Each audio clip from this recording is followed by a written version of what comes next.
রোশনাইয়ের কথা শুনে চমকে গেল আরণ্যক। সম্পূর্ণ জানতে ভিডিওটিতে একটি লাইক করে প্রথম থেকেই দেখতে থাকো। গল্পের শুরুতেই দেখা যায় আরণ্যক সব ব্যাপারটাকে কি করে সামলাবে সেটাই মনে মনে ভাবছিল, কারণ রোশনাই এমন একটা কথা বলে দিয়ে গেছে যেটা শোনার পর থেকেই সবাই মিলে এবার ধরেছে আরণ্যককে। সুরঙ্গমা বলে, কি ব্যাপার আরণ্যক, চুপ করে আছো কেন, বলো ও এমনটা কেন বলে গেল? যে স্যারজি সব কিছু জানে, স্যারজি উত্তরটা দিতে পারবে, তুমি যদি এইভাবে চুপ করে থাকো তাহলে আমরা সত্যিটা কোথা থেকে জানবো? আরণ্যক বলে, আন্টি এখানে সত্যি জানার কি আছে? সব থেকে বড় সত্যি হলো আমি আপনার মেয়েকে ভালোবাসি আর আমি ওর সাথেই সারাটা জীবন থাকতে চাই, এটাই হচ্ছে সব থেকে বড় একটা সত্যি কথা। তখনই সুরঙ্গমা বলে, সেটা তো বুঝলাম, কিন্তু ওই মেয়েটার এত বড় সাহস হয় কি করে যে ও তোমার মুখে মুখে কথা বলে গেল? ব্যাপার তো কিছু একটা আছেই। আরণ্যক তখন বলে, না আন্টি, ব্যাপার সেরকম কিছুই নেই, ওর যা খুশি মনে হচ্ছে ও বলতেই পারে, তাতে আমার কিছু যায় আসে না। আমি একটা কথা সবসময় বলে এসেছি আর আজও বলছি, আমি শুধুমাত্র গরিমাকেই ভালোবাসি, গরিমা ছাড়া আমার জীবনে আর কিছুই নেই। এর মধ্যে জাহ্নবী বলে, মেয়েটাকে দেখেই না আমার খুব রাগ হচ্ছে। আচ্ছা বাদশা, আমরা ওকে অন্য কোথাও রাখতে পারি না? আরণ্যক বলেন, না মেম সাহেব, আমরা এখন ওকে অন্য কোথাও নিয়ে যেতে পারি না, কারণ আমরা যদি ওকে অন্য কোথাও নিয়ে যেতে চাই তাহলে ও যে আবার কি মিথ্যে কথা বলে দেবে তার কোনো ঠিক ঠিকানা নেই, তাই ওকে আমি ভরসার বিশ্বাস করে উঠতে পারছি না।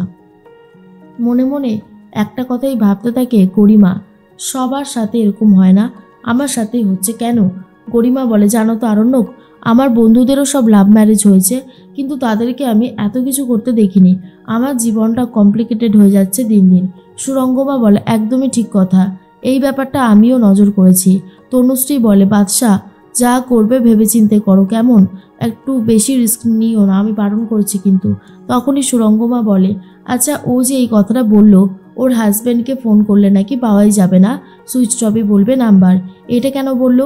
আরণ্যক বলে, হয়তো ওর হাজব্যান্ড নাম্বার পাল্টেছে, সেই নতুন নাম্বার তো আমার কাছে নেই, তাই বলেছে যে সুইচ অফই থাকবে, এটার মধ্যে এমন কি আছে? আর তখনই সুরঙ্গমা মনে মনে ভাবে, ব্যাপারটা কি সত্যি এতটা ইজি, নাকি এর মধ্যে কোনো গল্প আছে? বিশ্বাস করতে প্রবলেম হচ্ছে, কারণ আরণ্যককে এখন আর বিশ্বাস আর ভরসা করা যায় না, ও কেমন যেন চেঞ্জ হয়ে গেছে। তার মধ্যেই গরিমা বলে, আচ্ছা আরণ্যক, তুমি ওকে কতদিন এই বাড়িতে রাখবে বলে প্ল্যান করেছো? আরণ্যক বলে, আমি তো সেসব কিছু ভাবিনি, তবে ও তো এই বাড়ির কাজের লোক, তাই না? কাজের লোকের কি আর ছুটি আছে বলো? কাজের লোকের প্রত্যেক দিনই কাজ থাকে। সুরঙ্গমা বলে, তুমি এক কাজ করো, রাজীবের নাম্বারটা আমাকে দাও, আমি ওর কাছ থেকে ফোন করে সমস্তটা শুনবো কি হয়েছিল, আমার মনে হয় রাজীবই আমাকে সবটা জানাতে পারবে।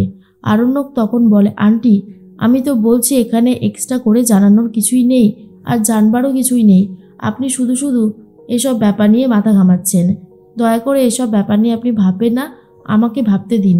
আমি তো বলছি ওকে তাড়াতাড়ি এই বাড়ি থেকে বার করে দেব, যত তাড়াতাড়ি সম্ভব। এর মধ্যেই রোশনাই চলে এসেছে। তনুশ্রী তখন বলে, কি ব্যাপার, তুমি আমাদের কথা শুনতে এসেছো? রোশনাই তখন বলে, আমি কোনো কথা শুনতে আসিনি, ঠাম্মি এখানে বসে খাচ্ছিলেন, চশমার বাক্সটা এখানে রেখে চলে গেছেন, তাই আমাকে নিয়ে যেতে বলল। চশমার বাক্সটা এসে নিয়ে যায় রোশনাই। মনে মনে ভাবতে থাকে, আমাকে কেন যে এত অপমান করছে স্যারজি, আমি সত্যি বুঝতে পারছি না। আমি ওদের ভালোবাসার মধ্যে কখনোই আসতে চাইনি আর আজও চাই না। কেন চাইবো? কারণ আমি তো জানি স্যারজির সাথে গরিমা দিদির বিয়ে ঠিক হয়ে রয়েছে। এর মধ্যে এই ছোটু বলে, কি ব্যাপার রোশনাই, কোথায় গিয়েছিলে তুমি? রোশনাই বলে, এই যে ছোটু, ঠাম্মি তার চশমার বাক্সটা নিচে ফেলে এসেছিল খাবার টেবিলে, সেটাই আনতে গিয়েছিলাম।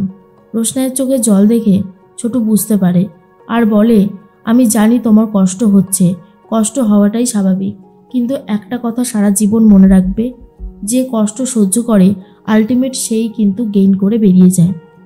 একদিন তুমি এমনই সাফল্যের শিখরে উঠবে, সেখানে চাইলেও কেউ তোমাকে দেখতে পারবে না, হাত বাড়াতে পারবে না, তুমি এতটাই সাফল্য অর্জন করবে, আমি তোমাকে বলছি, কিন্তু তার আগে একটু ধৈর্য ধরো। এর মধ্যেই রোশনাই বলে, কেন ছোটু, তোমার কেন মনে হচ্ছে আমার মতন মেয়ের সাথে কিছু মিরাকেল ঘটলেও ঘটতে পারে? তখনই ছোটু বলে, কারণ আমার মনে হয় তোমার মধ্যে ট্যালেন্ট আছে, আর ট্যালেন্ট কথা বলে, একটা না একটা সময় ঠিকই ট্যালেন্ট তার আসল জায়গাতে চলে যায়, আর তুমিও যাবে, আমি এটা জানি। তবে একটা কথা বলো তো রোশনাই, তুমি কেন বাদশাকে অপমান করেছিলে, কেন তুমি ফিরে আসতে চাওনি? তখনই রোশনাই সত্যিটা স্বীকার করে আর বলে, ছোটু, সেই সময় রাজেশ ভাইয়ের কাছে একটা বন্দুক ছিল, সেটা নিয়ে আমাকে ভয় দেখাচ্ছিল আর বলছিল আমি যদি ফিরে যাই তাহলে উনি স্যারজিকে শেষ করে দেবে। স্যারজিকে বাঁচাতে চাইতেই আমি অপমানটা করেছিলাম, এছাড়া আমার আর কোনো উপায় ছিল না। ছোটু বলে, দেখেছো তো রোশনাই, তুমি আরণ্যককে বাঁচানোর জন্য নিজে অপমানিত হচ্ছ, কারণ তোমার কাছে আরণ্যকের প্রাণটা এতটাই দামি। যাই হোক, আজ বাদশাহ ঠিকঠাক বুঝছে না ঠিকই, কিন্তু একদিন বুঝবে। তবে আমার কি মনে হয় জানো রোশনাই, আমার মনে হয় বাদশাহ এসব ইচ্ছে করে করছে যাতে তোমাকেই বাড়িতে রাখা যায়, তাই একটু কঠিন হয়ে গেছে যাতে সবার মন জুগিয়েও চলতে পারে। কারণ বাদশাকে আমি খুব ভালোভাবে চিনি, ও কাউকে অপমান করতে পারে না, এটা আমি জানি। কিন্তু তোমাকে অপমান করছে মানে বুঝতে হবে তোমাকে বাঁচানোর চেষ্টা করছে। তখনই রোশনাই বলে, আমি জানি না সেরকম কিছু হচ্ছে কিনা, তবে আমার খুব খারাপ লাগছে। এর মধ্যেই গরিমা আরণ্যকের সাথে কথা বলতে বলতে লক্ষ্য করে আর বলে, দেখো, ওপরে গিয়ে ছোটুর সাথে কথা বলেই যাচ্ছে। আচ্ছা, ওর ছোটুর সাথে এত কি কথা আছে বলো তো? আর ছোটু না ইদানিং আমাকে সহ্য করতে পারছে না। তখনই আরণ্যক বলে, ছোটুর সাথে আর কি কথাই বা বলবে? আচ্ছা ঠিক আছে, চলো গিয়ে শুনি। এর মধ্যেই আরণ্যক বলে, কি ব্যাপার ছোটু, তুমি বাড়ির কাজের লোকের সাথে এত কি কথা বলছিলে? কথাটা শোনার পরেই রোশনাইয়ের আবারও খুব খারাপ লাগে। রোশনাই তখন চলে যেতে চাইলে আরণ্যক বলে, কি ব্যাপার, আমি আসলাম চলে যাচ্ছ, তোমার ব্যাপার স্যাপার কি বলো তো? আর তখনই রোশনাই বলে, আপনি বা আমাকে শুধু শুধু অপমান করছেন কেন? আমি আর এত অপমান সহ্য করতে পারছি না, আমার খুব খারাপ লাগছে। গরিমা তখন বলে, ছোটু, তোমার কি ব্যাপার, তুমি ওর সাথে এত কথা বলছো কেন? ও তো বাড়ির কাজের লোক। ছোটু তখন বলে, হ্যাঁ জানি, ও যে এই বাড়ির কাজের লোক সেটা আমি খুব ভালো মতনই জানি, তবে আমার কিছু কথা ছিল যেগুলো না বললেই নয়। তার মধ্যে আরণ্যক বলে, রোশনাই, তুমি এই বাড়িতে দাঁড়িয়ে এত কথা বলবে না, কম কথা বলবে। বাড়ির কাজের মেয়েরা এত বেশি কথা বলে না। আর এটা শোনার পর রোশনাই তো খারাপ লাগে, রোশনাই কাঁদতে থাকে। ছোটু তখন বলে, থাক না, এখন এ সমস্ত কথা বলে কি হবে? তখন আরণ্যক বলে, এখন বলবো না তো আর কখনই বা বলবো? এখনই তো বলার সময়, তাই না ছোটু? ছোটু, আমি তোমাকে বলে দিলাম ওকে বাড়ির কাজের মেয়ের মতোই ট্রিট করবে, কথাটা যেন মনে থাকে। এর মধ্যেই আয়োজন শুরু হয়ে গেছে। জাহ্নবী আর রাজা চারিদিকটা খুব সুন্দর করে সাজানোর ব্যবস্থা করেছে, আর সবাই একে একে চলে আসছে। জিজ্ঞেস করে, আরণ্যক আর গরিমা কোথায়? সবাই তখন বলে, আসছে আসছে। জাহ্নবী বলে, আপনারা একটু বসুন, স্ন্যাক্স খান, ওরা এক্ষুনি চলে আসবে। বলতে বলতে আরণ্যক আর গরিমা চলে আসতেই সবাই মিলে বাহবা দিতে থাকে আর বলে, সত্যি আজকে দুজনকে এত সুন্দর লাগছে সেটা আর বলার মতন না। এর মধ্যেই রোশনাইয়ের খারাপ লাগে, তাই রোশনাই আর সামনে আসতে চায়ই না।